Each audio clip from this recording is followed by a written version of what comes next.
She slapped me, threw me out, and told me I was ungrateful, but when her rich husband left her broke and alone, I finally got to say no. I grew up in a house where silence was louder than any argument. My parents divorced when I was 10, and that split carved a canyon through my life that I've never really bridged. My dad left for France not long after, chasing a new job and a new start. He called sometimes, but the ocean made everything sound far away. My mom stayed, and within a year she remarried. That's when everything in my world shifted, not into chaos, exactly, but into a kind of glossy, suffocating nightmare. Her new husband, Richard, was the kind of man who measured love in dollars. Big house, perfect lawn, crystal glasses clinking over dinners where conversations were rehearsed. To outsiders, it looked like we had it all. Inside, I felt invisible. My mom had been strict before, but once Richard entered the picture, she became obsessed with status. Suddenly, my worth was tied to how I made her look. If I smiled at the right moments, wore the right dress, acted like I belonged in their rich people tableau, then I was her darling girl. If I slipped, if I asked too many questions, or if I showed even a crack of needing real affection, she froze me out like I was an inconvenience. Then came Isaac, Richard's nephew. He was a few years older, all charm in public, cruelty in private. At first, it was little things, mocking me when no one was looking, grabbing my wrist too hard, whispering words that left me confused and ashamed. I tried to tell my mother once. Her eyes went flat, colder than I'd ever seen them. "Don't you dare make up stories that could ruin this family," she hissed.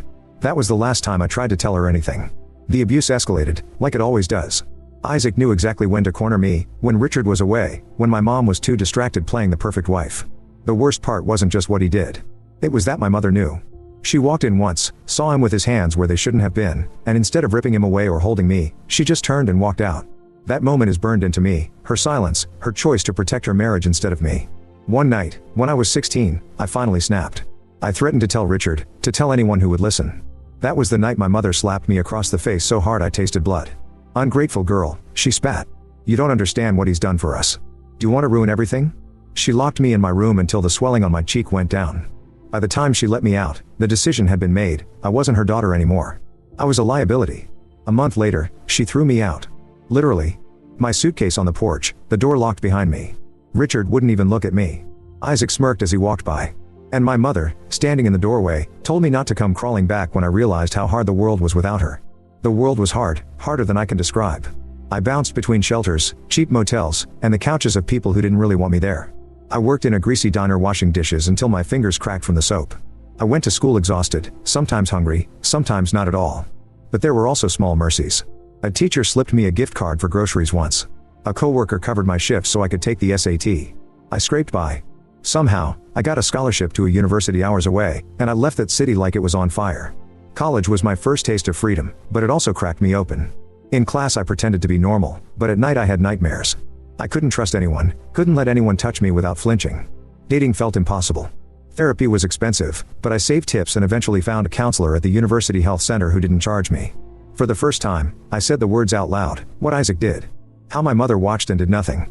I cried so hard I couldn't breathe, but the counselor didn't look away. That was the beginning of something like healing. Years passed. I built a new life brick by brick. I studied hard, got internships, worked double shifts when I had to.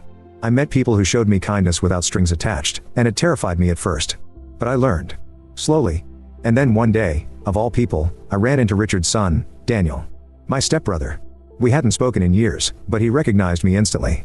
Instead of the smirk or coldness I braced for, he hugged me. Just hugged me. He whispered, "I'm so sorry for what happened." I didn't even know he knew. We got coffee. He told me that years later, after I left, Isaac's mask slipped. He hurt someone else, and the family couldn't cover it up. Richard distanced himself. My mother buried it, as she always did, but the truth seeped out anyway. Daniel said he wished he'd known sooner, that he would have protected me. Part of me wanted to scream, "Where were you?" But another part, the tired part, just wanted to accept his apology. Daniel introduced me to his friend, Ethan, a psychology grad student. At first, I kept my walls up. But Ethan was patient in a way I hadn't experienced. He didn't push me. He asked what I liked, what I wanted, instead of telling me. Over time, those walls I thought were permanent started to crack. He didn't fix me, but he made me feel like I wasn't broken in the first place. Years later, Ethan asked me to marry him. I said yes. It wasn't a fairy tale, it was something sturdier, something I could trust. At our wedding, when I walked down the aisle, I saw someone I hadn't expected, my father. He had flown from France, tears in his eyes, hands shaking as he clapped. For the first time since I was 10, I felt like I had a parent. He hugged Ethan and whispered to me, "I'm here now." And for once, that was enough. But of course, life wasn't done with me. A year after the wedding, my mother showed up at our door. Her hair was thinner, her clothes cheap, her eyes darting with desperation. Richard had left her, taken the money, and she was broke. "You're my daughter," she said, her voice trembling. "You have to help me." I laughed. I couldn't help it. I laughed until it hurt. "You had a daughter," I said finally. "You traded her for money." She tried to push past me, tried to cry, tried every trick she used to play on me as a kid. I blocked the door. My husband stood beside me, and Daniel, who happened to be visiting, told her flatly, "You don't get to come back now." When she refused to leave, I called the police. Watching her be escorted off my porch was surreal. She turned to me, her face twisted, and shouted, "You'll regret this." But all I felt was relief. That night, I stood in my kitchen, my husband's arms around me, and realized something I never thought I'd feel: safe. Truly, deeply safe. For years I'd carried shame that wasn't mine. But now I knew who I was. Not her daughter. Not Isaac's victim. Not the girl no one believed. I was me. A survivor. A wife. A woman with a future. My mother lost me forever that night. And I gained myself.